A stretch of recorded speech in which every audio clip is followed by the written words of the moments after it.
Okay, there we go, Gaia. Let's fast forward. All visible. So let's see. Over here we have Frenchie, who typically plays Cav, and he likes to play Pocket. He is also somewhere in the 750 to 850 elo. He loves Lithuanians. He really likes the relics and the fast cast. He does a fast feudal, and then goes in and does a castle drop. That's his 1v1 strategy. In team games, he plays as Pocket. We have Psycho playing green. Psycho typically loves a lot of melee. Gots is his favorite civ. He is now starting to play a little bit more with Cav civs, and Burgundians is his favorite at the moment. He's been following some of Hera's build orders and Hera's 1v1 and team game tiering of civilizations, and he loves Burgundians. Yeah, exactly. Best way to learn is to watch. Like, so Psycho and Frenchie, pretty solid players in 1v1. Let's see, where is Butcher? So Butcher, he is the guy who really got me interested in the game again. He knows build orders, he understands civilizations. He's kind of our in-house coach who we go to for questions. Did I play other RTS before AoE2? No. So I played AoE2 when it came out. I wasn't into computer gaming for a very long time. I played some console games here and there, but just because I liked it. Every guy plays games. I played a little bit, and then life happened, and I kind of just disconnected from games for a very long time. Fast forward to COVID pandemic, these guys, Psycho, Frenchie, Butcher, these guys were consistently playing Age of Empires. They started picking it up after DE, and they got me into the game, and that's when I started playing it again. So it was almost like RTS was new to me all over again. Competitive Age of Empires was new. I was like the SimCity guy playing with AI every now and then. I do like campaign, and that was it when I started playing Age. But now I got a decent PC to play this game, and I started playing it. I have been shuttling between, as I said, 750 to 850 elo, keep going up and down on that one. But that's okay. Part of the game. I'm starting to incorporate some of Survivalist's tips on how to manage archers, how to balance eco. Um, so that's a lot of good learning. So Butcher is the guy who really taught me how to play archers when I started Age of Empires in December 2020. These guys were like, hey, if you want to start the game, Franks is the best civ to start the game with. So I started playing Franks. I was getting okay with farms and eco. Like, the one thing that I can't get right with Cav civs is that you need wood for farms. You need farms for Cav, and you need wood for farms. So it was like the whole eco balancing was very tough when I started with Franks. And by the time I would come out with any sort of Cav, the other guy would have pikes and or archers, and my Cav would die. And I'm like, I hate archers. And then my friends were like, hey, why don't you start playing archers? It is. Keeping the TC running, switching between pulling villagers off of wood and putting them on farms. It was very tough. So then my friends were like, why don't you play archers? I started playing Ethiopians. So this guy, Butcher, he loved Ethiopians before the couple of nerfs that they've had, like the increase in cost for siege engineers, that special tech that they get for extended blast radius, so on and so forth. So I started playing Ethiopians. I liked archers. Then I switched for a bit to Bohemians. Really loved Bohemians. Enjoyed the bombard cannons and the chemistry in Castle Age. I was not scared of eagles anymore or goths anymore, because I was able to switch between Bohemian archers and gunpowder units in Castle, so I could just stay in Castle forever. So I enjoyed Bohemians, but then my eco was always a problem. Like, I wouldn't have enough eco for anything. So then now I'm playing Mayans a little bit. I've been able to get to like close to 100 wills in a game. One of my biggest things was I would just get stuck at like 60 wills, and I would forget wills, and I'm just like pumping out archers and stalemating the game.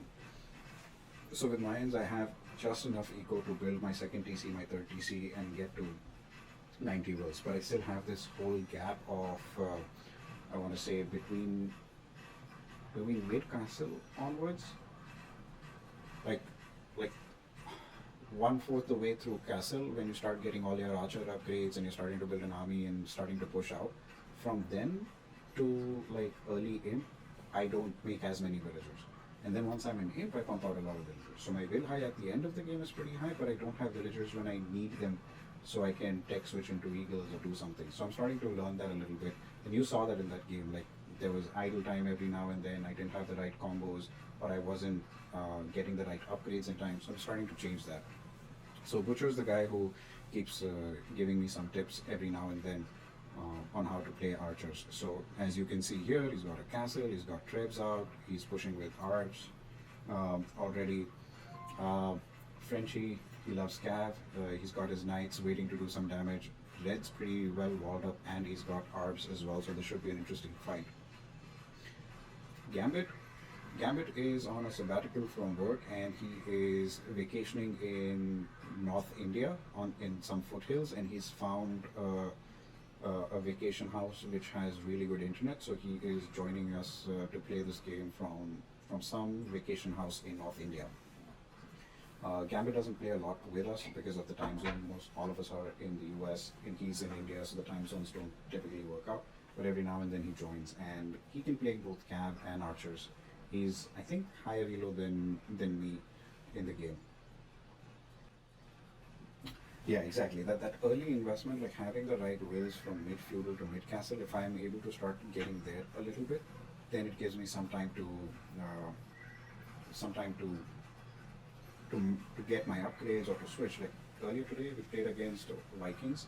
I was flank and there was a Vikings flank on the other side. I was Mayans. I had about like 20, 30 Arabs, and I was a little late to castle because I got greeted by the pocket on my side.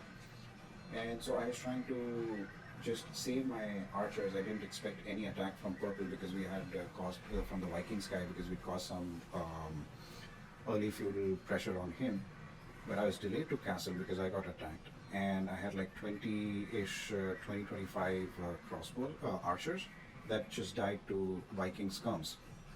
And by the time I got to castle and was able to get botkin and crossbow, I had like 5 archers left.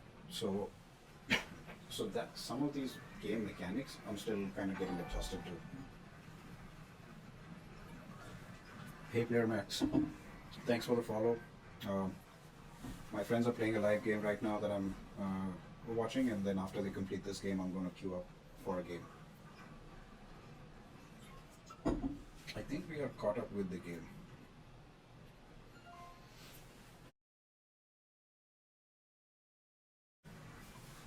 Um, so, for you guys in the chat, yeah, exactly. Like looking at Hera and looking at well, Viper's not been playing a lot of the games a lot right now. Like I really enjoy watching Jordan and Hera play. Like Jordan's gameplay is clean, and they give that commentary over what their thought process was. So I'm starting to learn a lot more. Like just watching you guys play. Um, I watch your stream. I watch Hera before he switched over to League, and then now he's back. And Jordan, like Nilly used to do a lot of good overviews on which sim is better against which sim. So definitely learned a lot just watching Twitch. Korean War Wagons.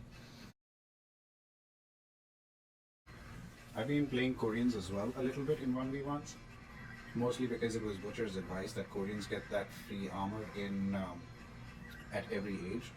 So that was my idea, that because skirms cause a lot of damage to my archers in feudal, I was like, if I can get the free armor, I survive a little bit more. So I'm starting to play with Koreans in 1v1, but they don't seem to be a very strong civ in terms of bonuses.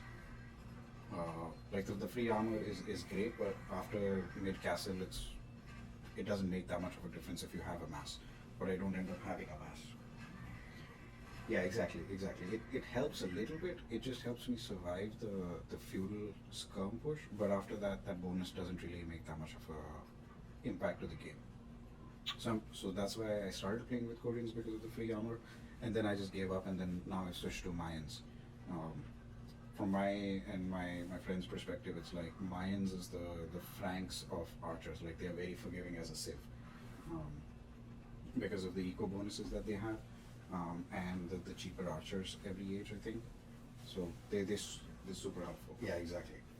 Brit- Britons, I think I tried playing Britons, and there was just something about them that I wasn't able to master. Maybe I should try Britons again. I tried Chinese, but that early build order was just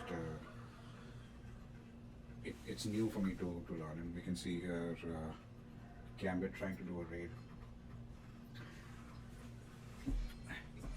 I so the so that's the one thing that I was trying earlier today. So my plan for team games was to see if I can just survive enough in mid castle, and then towards late castle, early im, start dropping 2 or 3 barracks and have some eagles as a raiding unit.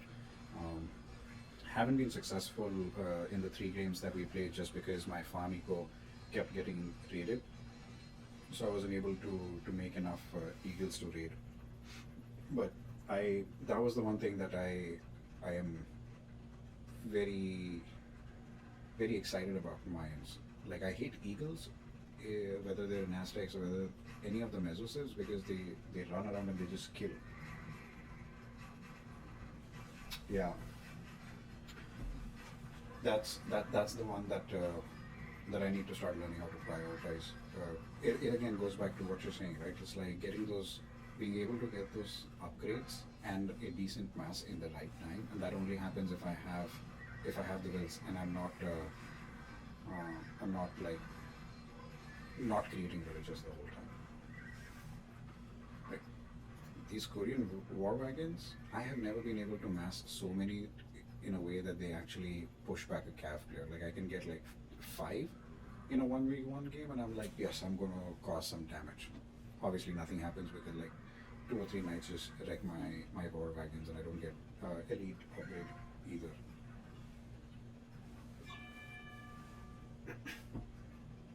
Got it. Yeah, that makes sense. I think because for range units, you want them to be able to attack,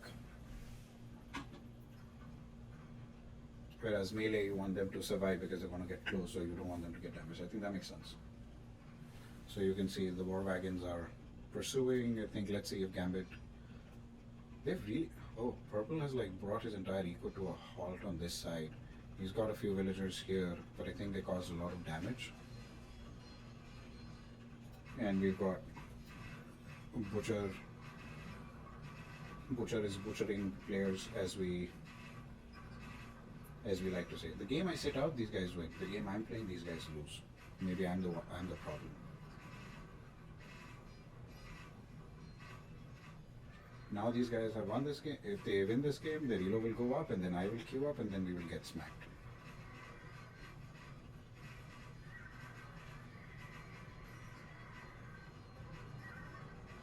Yeah, yeah, appreciate that. Appreciate that.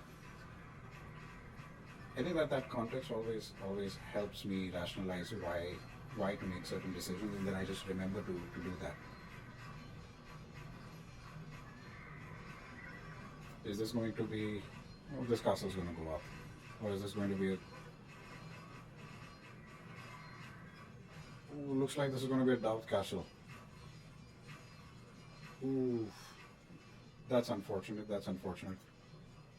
I have a feeling that this BBC is going to die. So it looks like Butcher had to bring all his army back. Frenchie dropping a castle. This is going to be a Doubt castle as well, like a GTFO castle, but they will not be able to get it up. I think Butcher's going to lose this battle. Hey, thanks, man. Thanks for the raid survivors. Appreciate it, and really appreciate all the support and the guidance that you've been providing. Really appreciate it. Thank you so much. Have a good night. I think this castle is going to be completely denied. Let's see. How is what? How is Gambit doing? I think they will be able to swing it over here. They have no seats, so I don't know why they're going after going after this castle. They're losing everything. The skirms are dying. Okay, there's a bombard cannon here.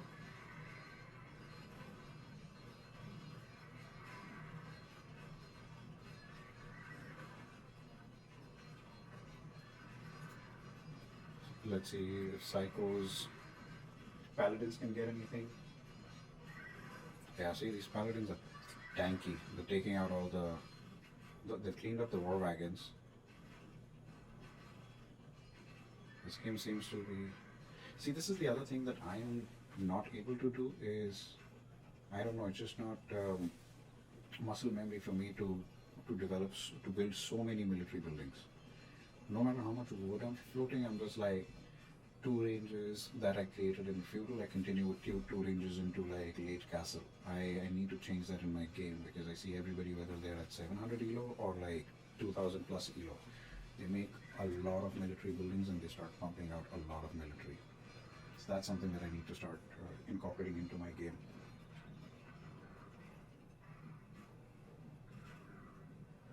Scum's taking out buildings. Oh, there are more war wagons coming. I think Psycho and Gambit are going to regroup a little bit over here and have the bombard cannons take out the military production buildings and then go after the castle.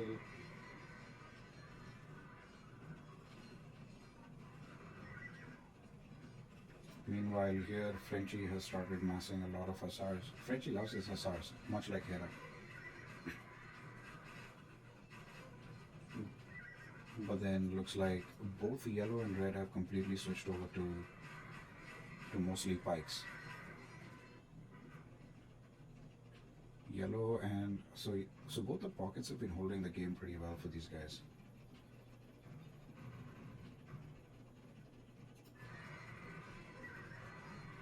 I think they will not be able to clean up this, so they think they need to start regrouping. These bombard cannons are going to die because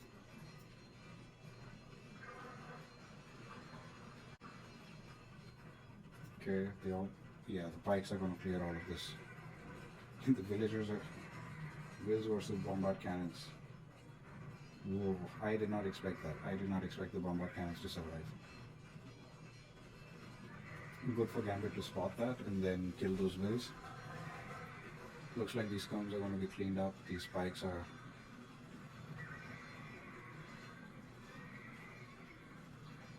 Let's see, and we've got red walling and building a castle. Will this castle go up?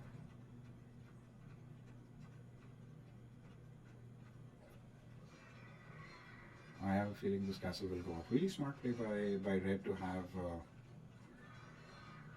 Wow, this is a doubt castle. This is the third doubt castle that I have witnessed. So let's see. I think yellow's going to be able to get this castle up. Looks like Frenchie is starting to get some decent will kills and Butcher's here with a decent army. Red is, see, look at this. He's got like 1, 2, 3, 4, 5. 5 ranges. He's producing skirms from 5 ranges and he's producing pikes from 4 ranges. This is something that I need to get better at in my game as well. Let's see what's happening. Nobody's resigning on the other side either, so I think they feel like they can hold the game. Let's see if this raid. Oof. It's 4 bombard cannons killed.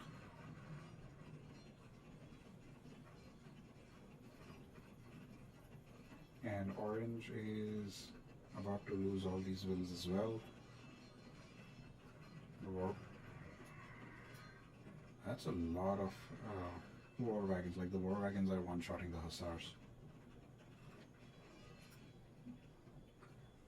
Purple is, again, see, look at this. This is amazing. 1, 2, 3, 4, 5, 6, 7. Like about 12 to 15 barracks, and they have a mass. Well, obviously, you need an eco to be able to do this. And even if I drop buildings, I never have the eco. So that's a different problem. Seems like purple is trying something YOLO over here. They cleaned up the hussars over here. Let's see what purple's up to. Is purple dropping a... Purple has a lot of resources. Let's see what he does here. What yellow play is purple up to? Is he trying to save this little eco for orange? Orange is still massing, so good for him to not call it. See, if I was playing this game, I would have. If I was purple or orange, I would have already called the game.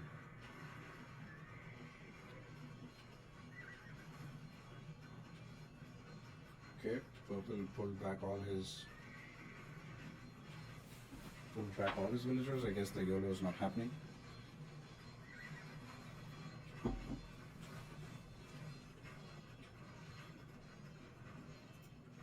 I think yeah, these guys have this side completely covered. They're back into.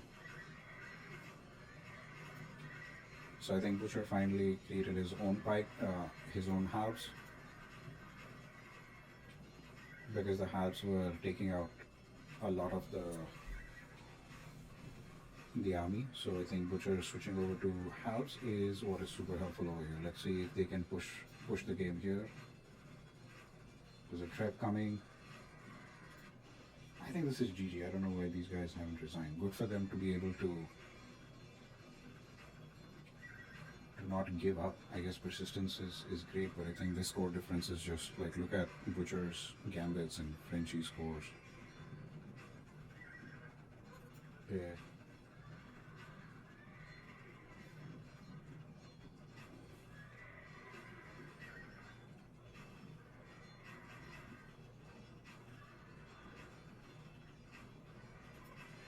Okay, we have 3 traps over here. We've got... I think this is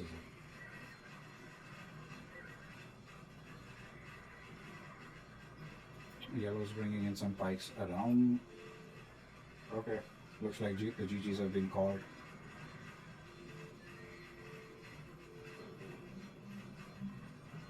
Awesome.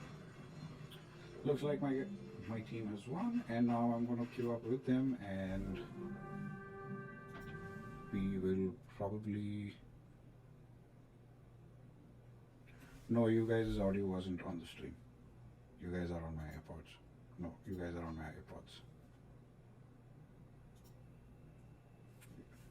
Yeah, you guys won in front of an audience of like 50 plus. Yeah, 50 plus viewers, you guys won. Gambit and Butcher were like just killing everything. Just kept spamming military.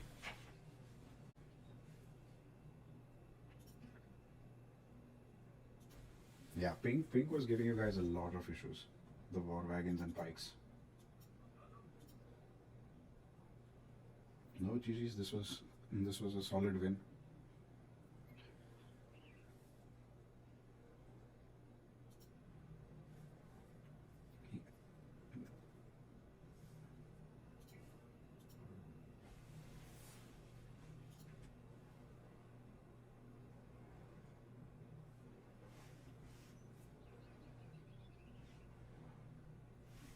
This is interesting. So Purple has 546 unit kills, and Butcher has 560. Gambit has 402. These are some solid numbers. Like largest army of 103 on their side.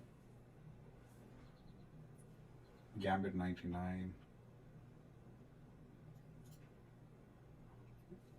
Gambit with a will high. Frenchie 104. Frenchie getting to 100 wills, that's a big deal. Like this guy stops making villagers after he's in mid castle. He's like, I've got an army, the villagers that I have, I'll just use them. Like for him to crack 100 wills, that's amazing to see. I think orange got attacked. Orange got attacked pretty hard. That's why I guess his wills were.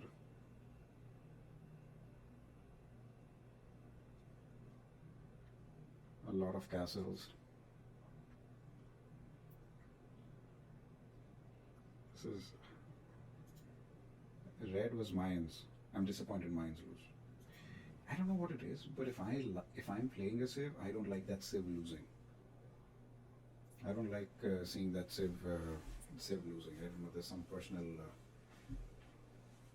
personal love that I have or bias that I have for the civs that I play.